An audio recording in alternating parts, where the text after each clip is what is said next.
Situata mes Benitës, Klodit dhe Elionës bëhet gjithnjë e më e tensionuar. Benita fillon të ndjejë një xhelozi të fortë sapo e sheh Klodin duke qëndruar shpesh me Elionën. Çdo shikim, çdo bisedë dhe çdo afrim mes tyre i duket Benitës si një goditje e drejtë për drejtë, duke e bërë të ndihet e anashkaluar dhe e lënduar emocionalisht. Benita nuk arrin ta fshehë më ndjenjen që po e përvëlon nga brenda. Ajo e shikon Klodin nga larg, vëren mënyrën si ai flet me Elionën, si qesh dhe si sillet i lirshëm pranë saj, dhe kjo e bën xhelozinë të rritet edhe më shumë. Në fytyrën e saj shihet qartë nervozizmi dhe pakënaqësia, ndërsa mendimet i sillen vetëm rreth një gjëje: pse Klodi po rri me Elionën. Pas disa minutash tension të heshtur, Benita vendos ta përballë situatën drejt për drejt. Ajo i afrohet Klodit me një ton të ashpër dhe të prerë, duke i thënë hapur se nuk i pëlqen as pak fakti që ai po rri me Elionën. Me zë të vendosur, ajo i thotë që të mos rri më me Elionën, sepse nuk dëshiron ta shohë më Elionën pranë tij. Fjalët e saj janë të ngarkuara me xhelozi dhe mëllef, duke treguar se kjo situatë e ka prekur thellë. Klodin e zë në befas i reagimi i Benitës. Ai përpiqet të kuptojë se nga vjen gjithë ky tension, por situata bëhet gjithnjë e më e vështirë.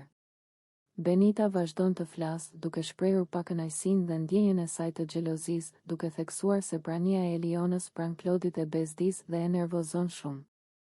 Ajo përsërit se nuk dëshiron ta shohë më Elionën me të, duke e bërë të qartë se kjo është një vijë që nuk dëshiron të kalohet. Ndërkohë, Eliona e ndjen tensionin që po krijohet. Ajo e kupton se Benita është xheloze dhe se situata nuk është më thjesht një bisedë e zakonshme mes banorëve. Prania e saj bëhet shkak për një përplasje emocionale, edhe pse ajo vetë nuk flet shumë në atë moment.